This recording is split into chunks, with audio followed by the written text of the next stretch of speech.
a guest calling in at 6:45, and hopefully that'll work out.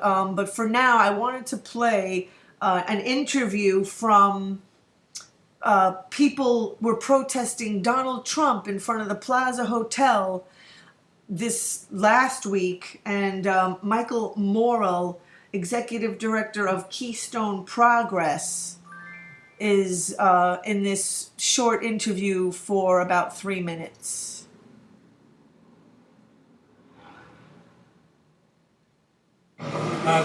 We're a progressive organization, so we stand for democratic values, small d democratic values, and we work on some political campaigns, but we've never gotten involved in the primary, and we've certainly never gotten involved in federal elections at any level.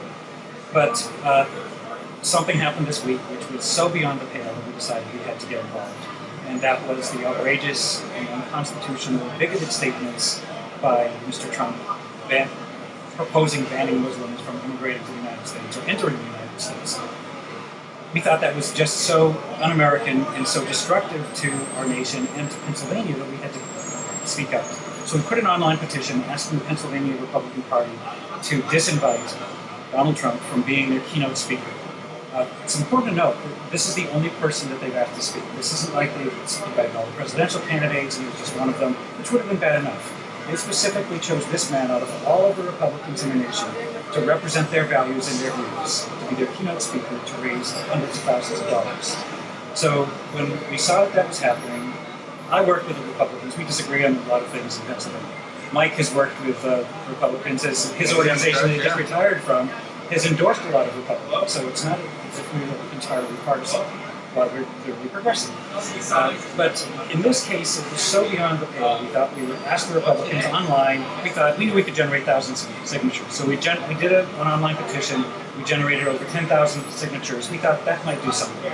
So what kind of response have you gotten from organizers of this event? Absolute silence. We thought maybe they weren't looking at their email account. So yesterday we had a news conference in Harrisburg. We delivered the petitions in person to the Pennsylvania Republican Party headquarters in Harrisburg, Pennsylvania. Yesterday afternoon, we met a very friendly young intern who opened the door, grabbed the petition, shut the door without saying a word. What's your organization? It's called Keystone Progress. So we thought, one more time, we're optimists. I don't ever want to give up. I really believe, I know a lot of the people inside here who are paying to see this, they're good people. They're people who believe in the Constitution. And they're people who believe in equality and all the values that our country stands for. And there are many people inside there who don't stand up for the kind of value, who don't believe the values that Donald Trump espouses. So that's why we thought, maybe, if we keep trying, and then even when we didn't get heard, we thought, okay, if they're coming all the way to New York to raise hundreds of thousands of dollars, look at the media crowd. If we didn't come up here, the only people who would be heard would be Donald Trump and the Republican Party. We thought it was important to have the other represented. So that's why some of us came from Pennsylvania to stand up and say, that's not what Pennsylvania stands for, that's not who we are. We're the Commonwealth of Pennsylvania. That term was chosen intentionally by Billy Penn hundreds of years ago because we wanted to have a different kind of vision for what this new nation, this new land was going to be. Okay, the guest is calling in. Hello? Hello. Hi, is this Terrain? Yes, hi. Hi, thanks for calling. I don't know your last name. It's what I just know you as Terrain. Is that the way you just want to keep it as Terrain? Yeah, that Okay. would be good for now. Okay. So you were at the rally they had a couple of weeks ago by the Brooklyn Museum. There was a lot of people there actually about gentrification in the big real estate, buying up all of the housing and moving everybody out. And, Exactly. and you're from that neighborhood. Yes, I am. So and you spoke. Can you just talk a little bit about what it was that you shared with the people there? Well, I attended the rally for gentrification that's going on in Brooklyn, and it also happens to be going on in Harlem, but This particular rally was for Brooklyn, and I wanted to come out and share my story as a veteran who served this country and as a disabled veteran who is currently facing and dealing with street homelessness. And I wanted the people to know that I was born and raised in Bedford-Stuyvesant. I was born in St. John's Hospital, which is now called Interfaith Hospital. And it's a crime. It should be punishable by law for a person who is a veteran, and not only a veteran, but a disabled veteran, to come back to my home, my roots, and find that I have been basically squeezed out, and at this time in my life experiencing a homeless situation where I've exhausted pretty much all of the agencies that, would be involved in housing, and only to still be faced with homelessness, and also my family, my son and I being separated temporarily due to this situation. So again, as I said, no one should experience homelessness whether they're a veteran or not. But for sure, if this is the way that this country treats their veterans, then I'm wondering what incentive does anyone or should any young person have to want to go and fight for this country and then return home as I did 20 years ago to absolutely nothing. I came home to nothing, Catherine. I knew of nothing, Catherine, for 10 years, maybe even longer than 10 years. So me and my first son suffered.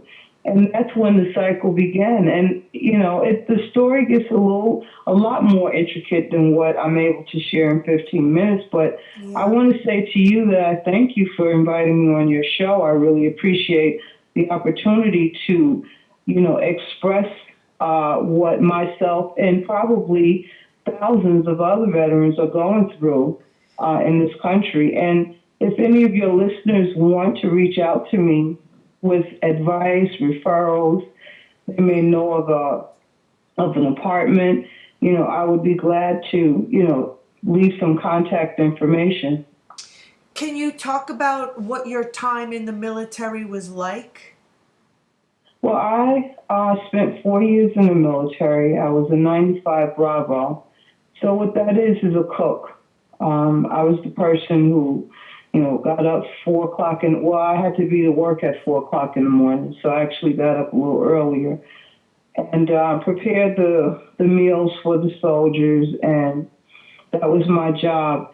It was difficult for me because I was, so far away from home. I had been stationed in South Carolina for basic training and AIT, but once that was finished, I was sent to Germany. So it was very hard for me to transition into the military life, and I also left behind my first child. So I left behind a sick parent and my first child, and it was exciting on one end because it was something new, but it was also difficult, and it became very difficult to be separated from my family, and I became depressed and sad. So, and then there were some obstacles, that I would love to share with your audience, maybe on another show. I don't know if tonight is a good night to, start discussing some of those things that female soldiers have experienced inside of the military. And unfortunately, I'm not happy to say that, I have experienced sexual trauma in the military. And so it was a challenge. And sexual trauma by soldiers? Actually, the civilian. But it didn't, the pattern didn't stop there. It also continued on with the sexual harassment and sexual, because of willingness to sleep with this person or that person, then I had to suffer the consequences because I wasn't willing to, have sex with this lieutenant or this staff sergeant, this colonel. So there was punishments for women that didn't comply. And was it just you? Were there others? Were you able to get any kind of justice from it? Well, again, as I said, I didn't receive any, and then the justice that I did receive, it was partial. I certainly didn't receive the justice that I should have received, which should have dated back to the time of separation. So that's 10, 11 years that the military, the Department of Veterans Affairs, decided to just look over. But to answer your question, were there other women? I'm pretty sure there were lots of other women.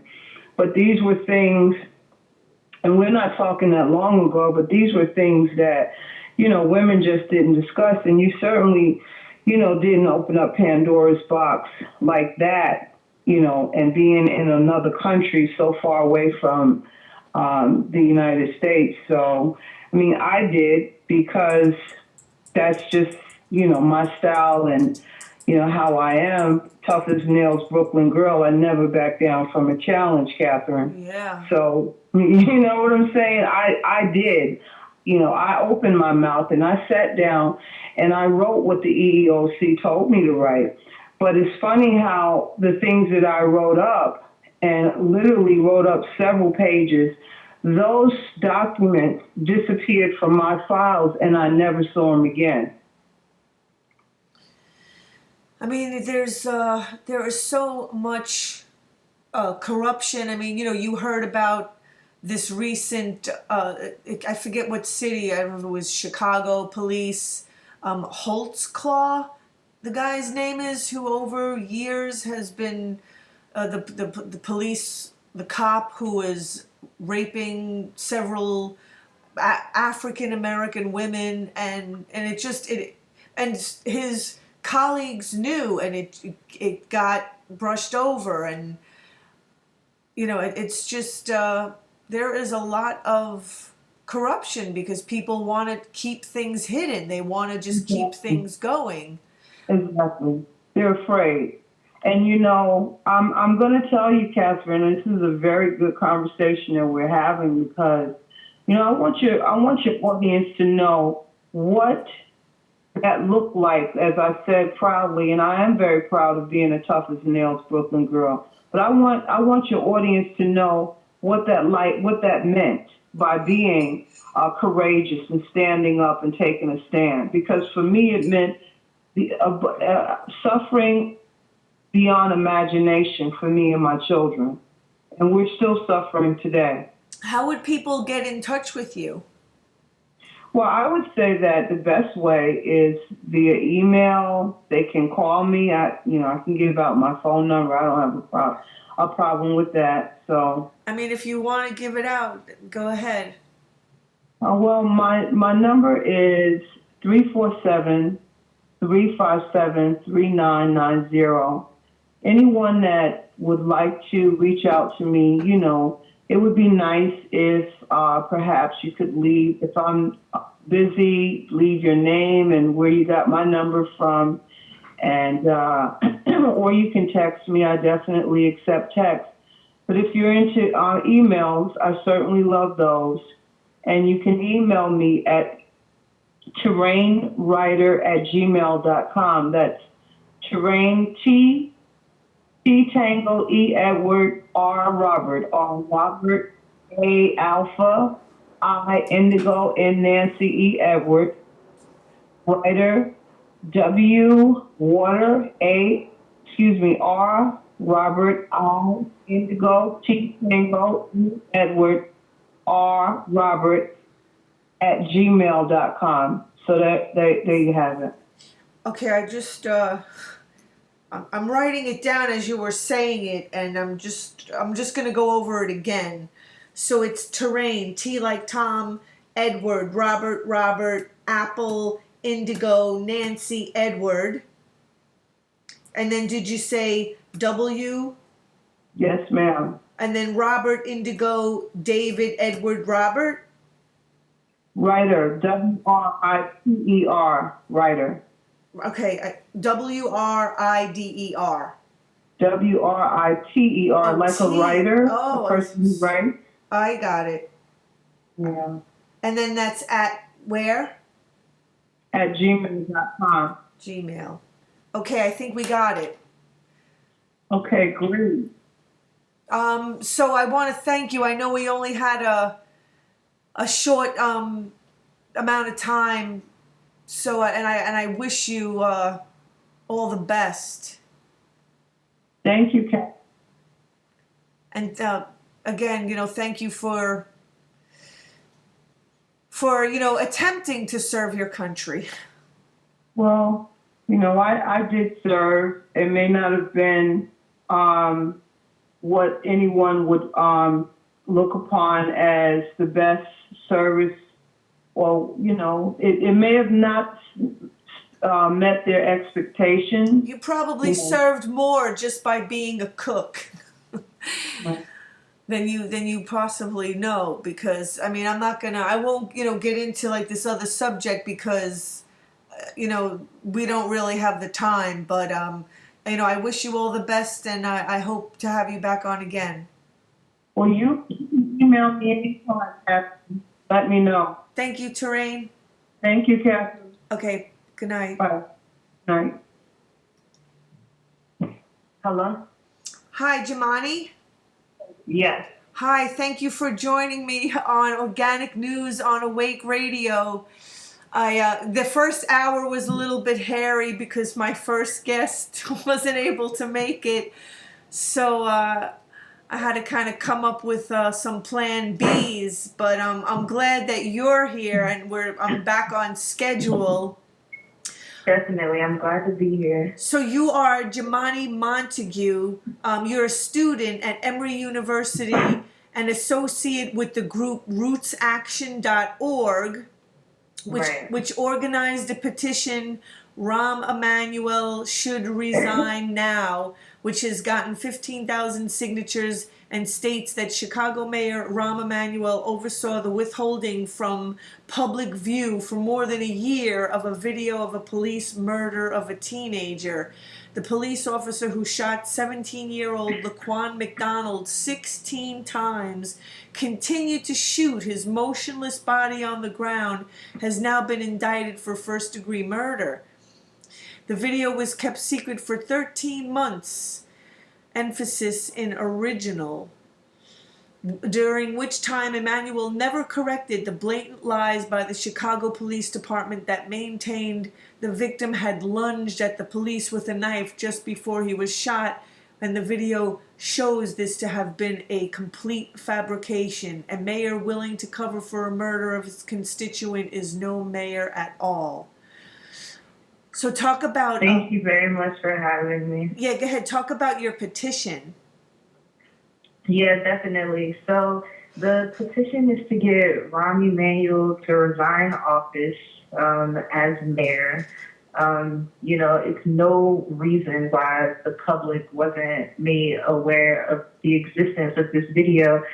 There probably would have been a different outcome. The situation happened around the same time as the Baltimore riots. A lot of things were happening around the country.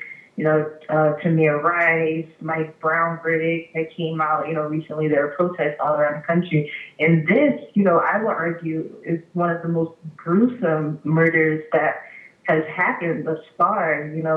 A young boy was shot by about 16 times, over 16 times. So I feel like there definitely could have been a different change in direction of the country. Maybe there would have been some gun legislation or some, police force restrictions legislation passed instead of the marriage law. Priorities would have definitely have been shifted. if this video would have been released. And, you know, it's no reason why it wasn't. This was under Rahm Emanuel's oversee, you know, and it's just unacceptable. I have a question is, I mean, like he's being asked to resign, you know, as Yes. like it's up to him to decide whether or not, you know, he wants to step down. Right. And I don't understand. I mean, because he kept it. I mean, was the reason that he kept it hidden was until after his reelection? Right, definitely. You know, around the time of his election, he was definitely keeping a lot of secrets. This was one of them. You know, another was, you know, the closing of different public schools going on in Chicago at the time. But definitely, there would have been a change in who would have been voted for if the public would have been made aware of this video. So how is your petition going? You it's at RootsAction.com. Yeah, it's RootsAction.org. Actually, we have almost 20,000 signatures right now. You know, and after the release of the video, the people of Chicago, you know, started using the hashtag Resign Rahm. You know, different activists started organizing on social media, and RootsAction just wanted to, you know, make a statement that this isn't just a hashtag. This is a demand. This is something that needs to be happening. So we created the petition. You know, hopefully we're trying to expand it nationally, you know, once we can get enough signatures in the city of Chicago. But we're definitely aiming for the resignation of Rahm Emanuel. So how were they able, do you have any idea how they were able to keep it hidden for a whole year? Yeah, well, Rahm Emanuel states that it was because things were under investigation and the release of the video would have somehow impeded that investigation. You know, but there are a lot of things going on. There are a lot of settlements made, payoffs made. You know, the family. Wait, Jamanie, I think we Yes. have somebody calling in. Okay. Hello? Okay, they hung up. Okay. Go ahead, sorry. Yes, so there were definitely a lot of payoffs made, settlements to the family of Laquan McDonald. You know, so it were a lot of attempts to keep this video a secret. It would have incited a lot of anger around the country, you know, especially considering the time that it happened.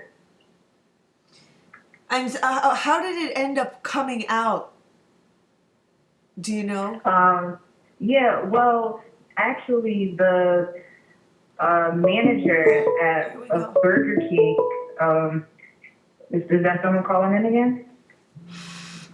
Yeah, I don't know what's going on now. Okay. Well, actually the manager of Burger King, you know, informed the public that there was, in fact, a video that Burger King recorded, and that a police officer came in and took that video. And although he took that video, all right, sorry. Hello? Hey, Catherine, hang on 1 second. I need you to confirm something for me. Hold on 1 minute. Is this terrain? Yes, it is. Where?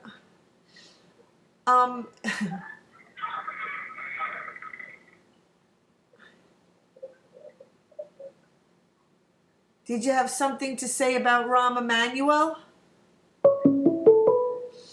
Yeah, sorry, I don't know. Okay, it's fine. Yeah, so the tapes in Burger King, although, you know, the video of the shooting wasn't there, there was the video of the police officer removing the video of the shooting. So that definitely caused people to investigate as to where this video was. and then the release of the video, happened. So right, and it was clearly showing in this video that the Laquan McDonald was not even walking towards the cops. He was actually kind of veering off to the right. You could see it clearly in the video. Definitely, you could see it clearly. He was posing no threat. And even after the first shot, you could see that he was on the ground. He wasn't going to get up. He wasn't going to, shoot or stab anyone. Nothing was going to happen. And the cops continued to shoot, 16 more times. And they never gave any sort of an explanation as to why they shot at him for 16 shots. Right. And the failure for, that officer why they shot it, sorry. explanation probably caused, is the reason for his termination, in the force. And, we're glad that happened. We're glad that the officer was terminated. We're also glad that the superintendent, was asked to step down. But we definitely feel like Rahm Emanuel has been placing, the blame for his failure, to be an effective leader as mayor of Chicago onto the superintendent. Is definitely a root to this. And we think that Rahm Emanuel is the root. I mean, it's unbelievable. I mean, this is the mayor, and he hides this so that, why isn't it that he cannot just be removed from office? I'm not sure how that type of legislation works. There might be an impeachment process, but we're trying to give the people of Chicago the opportunity to give Rahm Emanuel the opportunity to, be a man, accept responsibility for his actions. This community doesn't trust him. His community doesn't think that he's an effective leader, an effective mayor. These things happen under his watch. This isn't the first time something like this has happened. And it's not just in the city of Chicago. We have to start holding these politicians accountable, for perpetuating the type of institutionalized racism within the police forces. But the thing is, him just resigning or stepping down is the least. Why should he not be arrested himself? Right. That's like a crime what he did. I would say that it should be as well. And then he's saying that he's not going to step down. Trying to create like that much more, like cushioning himself. Like he's trying to cushion himself even more. Yeah, definitely. He definitely has a big ego. This isn't the first time that, he's shown this type of arrogance, I would say. He has a reputation of it. I know that he was a part of Obama's team. He spent time in the White House. He was with Obama in Chicago. And that's definitely added to, his momentum as mayor. People expected a lot from him. We were very assured that, we finally had the right person for Chicago. But, that's not what happened. The people of Chicago are very disappointed,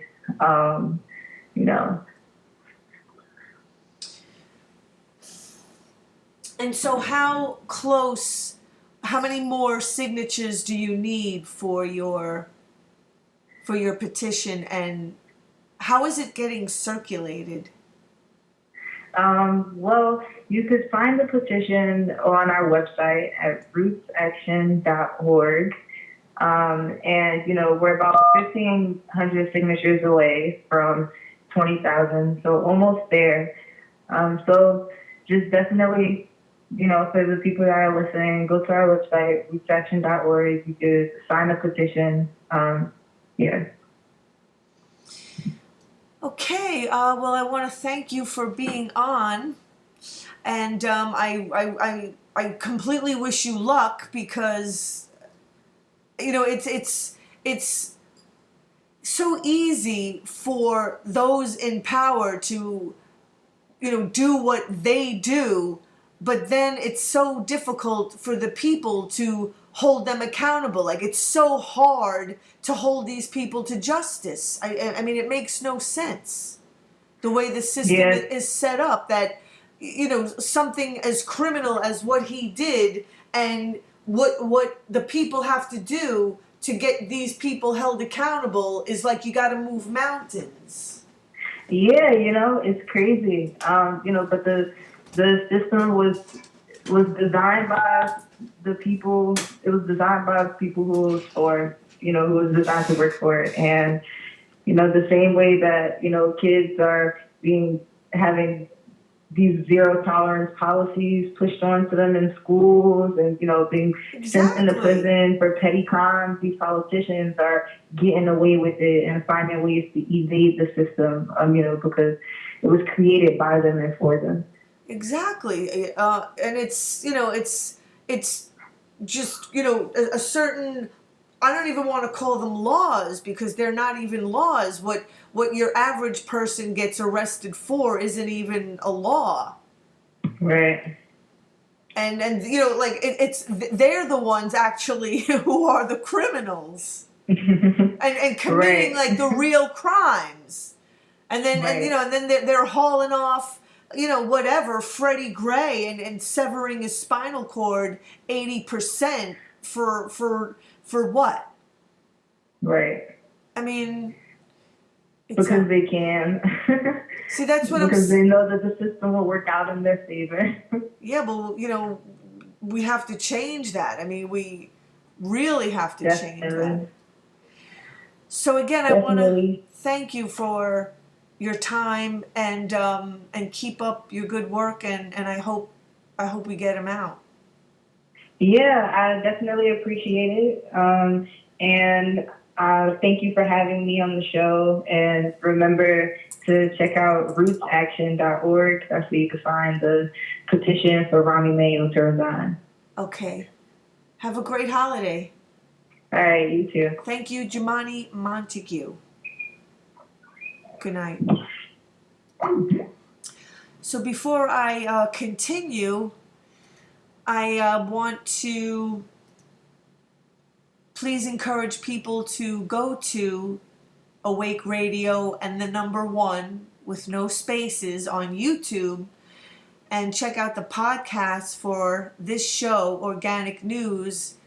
And please click on the link to make even the smallest contribution to keep non-corporate radio, truth in media, going, because there's no advertisements on this show. There's no corporate interest, and so we get no corporate money, and so we have to rely on support from listeners to keep this show going. And so again, it's Awake Radio and the number 1 with no spaces on YouTube, and on my Organic News podcasts, you will find a link for PayPal to donate. Any small amount helps. So we still have just over 10 minutes before the next guest, and I wanted to refer to a article about Rahm Emanuel's resignation on the Common Dreams website. Chicago streets flood with demand for Mayor Rahm Emanuel's resignation. March follows mayor's comments that he is sorry for the 2014 shooting of 17-year-old African-American Laquan McDonald. There's a picture, people holding up signs, Mayor Emanuel is a crook. The other one says, "Bye, Rahm, we don't trust you." Protesters engage Chicago police officer during a march calling for Chicago Mayor Rahm Emanuel and Cook County State's Attorney Anita Alvarez to resign in the wake of a police scandal, Wednesday, December 9th, 2015. Hundreds of protesters marched through the streets of downtown Chicago on Wednesday afternoon, demanding the resignation of Mayor Rahm Emanuel. The protesters, who gathered in the Loop and continued to march down the busy, magnificent mile, shouted out chants including, "Who's got to go? Rahm's got to go.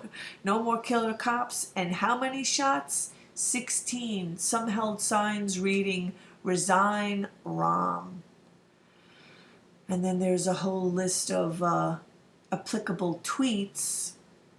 The march, part of a citywide walkout, comes hours after speech by Emanuel in which he said he was sorry for the shooting last year of a 17-year-old African-American Laquan McDonald by a white Chicago police officer. That officer, Jason Van Dyke, has been charged with first-degree murder. What happened on October 20th, 2014 should never have happened, Emanuel said. Emanuel has faced continued calls to resign in the wake of the scandal, as Common Dreams previously reported. Emanuel was among those who fought for more than a year to keep dash cam video of the October 2014 shooting of black teenage Laquan McDonald by white officer Jason Van Dyke out of the public eye. A court ordered the footage to be released at the end of November, in addition to showing McDonald lying on the ground as Van Dyke unloads 16 rounds into his twitching body. The video contradicts the account given by officials in the immediate wake of the shooting. So not only is he a criminal for keeping this hidden, he kept it hidden so that he could, until after his election. So that is even more criminal. And then he thinks he's just going to get off with an apology. If anybody wants to, there's just over 5 minutes. If anybody wants to call in and discuss it with me, the number is 917-947-9036. And as Common Dreams reported last week, the scandal is deepening after city officials were forced to release additional surveillance footage of the deadly shooting of 17-year-old African-American Laquan McDonald by a white officer, and it showed an unexplained 80-minute gap covering the time the teenager was killed. The missing footage aligns with the account of Jay Darshan, the manager of the Burger King that is located roughly 50 yards from the killing, who told a grand jury in November that police tampered with the restaurant's surveillance system, erasing roughly 86 minutes of footage. In addition, the manager told the Chicago Tribune that the FBI confiscated the restaurant's surveillance images. The FBI confiscated the restaurant's surveillance images. While Emanuel said in his speech earlier in the day, supervision and leadership in the police department and the oversight agencies that were in place failed. Others stress that the shooting of McDonald and the events that followed are emblematic of a far deeper problem. Curtis Black wrote at the Chicago Reporter Tuesday, Rahm Emanuel faces what may be the central crisis of his administration in the continuing outrage over the police killing of Laquan McDonald. It's an outrage decades in the making, with McDonald's killing emblematic of hundreds of black men killed by Chicago police officers until now with apparent impunity. Beneath it lies the growing recognition that the system to hold police accountable for misconduct and excessive force is designed to fail, to protect bad cops from the consequences of their misdeeds.